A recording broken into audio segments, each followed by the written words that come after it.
Forgive me, I'm asking another Connor question this week. One thing I thought it was interesting, Coach Allen mentioned this, and also the receivers all have, is just how catchable of a ball he throws. So that's one thing that stands out to him. What did you kind of notice about him sort of mechanically, and what is it about him that makes it, makes his pass, I guess, just easy for receivers to get to? I mean, before you get to like the appropriateness of the ball, I mean, like he's a great spot hitter, and there's a couple throws in the game that every quarterback that ever plays in a football game wishes they could have back, but he's going to have the ball in area, more often than not. But I think he's got a really special gift to throw the appropriate ball. And I think that's a ball that's on time. It's the ball with the right amount of pacing so that guy can go run through it and create yak. We had a couple of those that we did miss, but I just think he throws a very appropriate ball. And to me, there's a lesson in that, and then there's an art to it, and so many young quarterbacks, we're trying to just throw this ball through somebody's soul all the time, but there's an art to that, and so I think that's one of his big skills is just he throws a very appropriate ball. Hey, Coach, just want to get your thoughts. Cam Camper, what is it that you like most about him? What makes him have the ability to be as productive as he's been so far? Yeah, I mean, the biggest thing I like about him is he's just a great kid. He's got, great mom, comes from great people. He's a worker. He's a high achiever. I mean, anything and everything that you ask him to do on or off the football field, he does at a really high level. He takes care of himself, almost to a fault. When he feels like he's let the team down, like it hurts him. And so just how important the team is, how important his performance is to him, and the main thing is just outside of those white lines, how just everything's done the right way, and to me, when your life outside the white lines, you've got an unbelievable grasp and you're in great control of that, all the football stuff gets a lot easier, and so it's just great to see really good things happen to a great kid. I wanted to ask about Donovan. Obviously, he's not just seeing playing time after transitioning from quarterback. He's getting his number called in pretty big spots. What's he kind of been doing to earn those opportunities? Well, I mean, the way we play, we had 12 different guys catch balls, I think. I mean, we're going to spread it around. To me, that is balance. And it makes your practices better. It makes your meetings better. It makes everything better when everybody that's out there on the practice field understands that they got to be ready to go play and perform at a high level. And I think the guys that play with great energy and play good football, typically the ball finds them.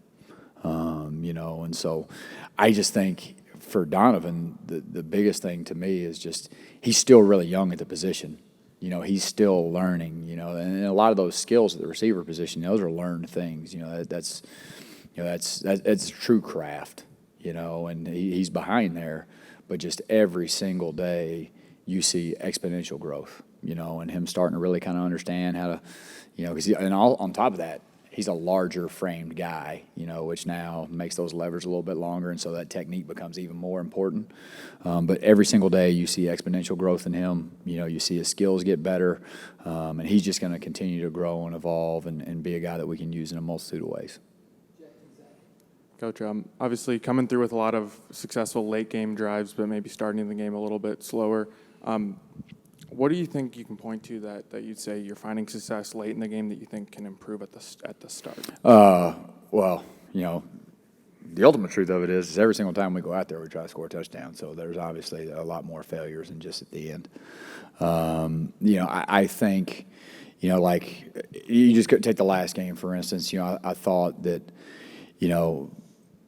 I thought I was a little over-aggressive in the score zone. I knew that they were going to move the ball, and not because they're, I don't mean that in any way, shape, form, or fashion as something against our defense. It's just how they play, and we're very similar in style, and so I thought when we kind of got inside the 20-yard line, I got a little over-aggressive, created some zeros, and when I say zeros, just zero yardage plays, just taking shots, trying to push the ball, trying to force the issue a little bit.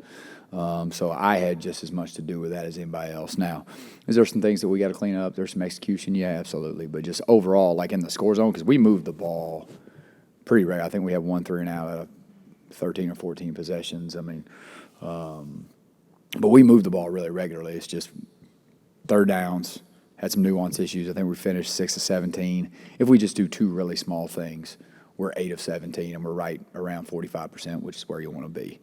But I thought my biggest failures was being over-aggressive in the score zone, and then we just got to do a better job on third down, because obviously those third downs become first downs, those first downs become touchdowns. But, part of that's me, and part of that's we got to execute better. Kind of going back to Donovan, I recognize it's early in, if you want to call it his career, to sort of define what kind of receiver he is. But especially with the big body, that two-point conversion where he's getting held and he just kind of shrugs the guy off and he's wide open. I mean, is that one of the things that maybe differentiates him a little bit, is not just his size, but as he's grown into the position, how he understanding how to use it, essentially? Yeah, no, I mean, weight classes exist for a reason. Big guys, typically for the history of civilization have beat up little guys, and so now that's not always the case. There are some wonderful examples of that not being the case, but in most sports, weight classes exist for a reason. I think number one, he's got a great frame. Number two, he plays, and that's one of the skills that you guys have not seen yet, is he plays with the ball above the rim, up above his face mask, as good as any guy I've been around. And I think because of the ball and hand skills of being a quarterback his entire life, and obviously you guys got to see him run last year, is he's a big frame guy that's hard to get on the ground. It's not like tackling a normal wide receiver in space. He's just a big physical, and so, again, as his frame continues to mature, as his skills continue to mature, he's got a chance to be a really special player for us. Coach, what has stood out to you about Josh Henderson, and what have you just enjoyed about coaching him? Yeah, I think, like the majority of the kids on our football team, you go way past majority, but like the kids on our team, they're here because they want to be a part of a really special program and be coached by a guy like Coach Allen. So the types of kids that gravitate to our program, they're already, they're great kids. They're good people, and Josh is the exact same way. He's got a wonderful family.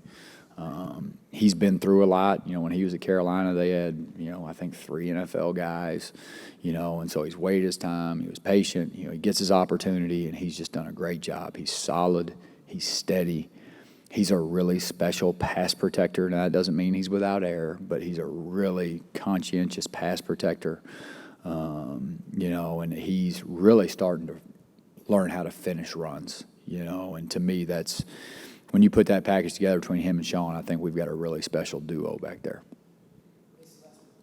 Coach, we didn't see DJ Matthews on the field for that final drive to go down and tie the game. Was that just a choice that you guys made, or were there some sort of predicating reason before? No, he a little sick, was not feeling very well, and that was not heat related, but like legit, don't feel like just sick.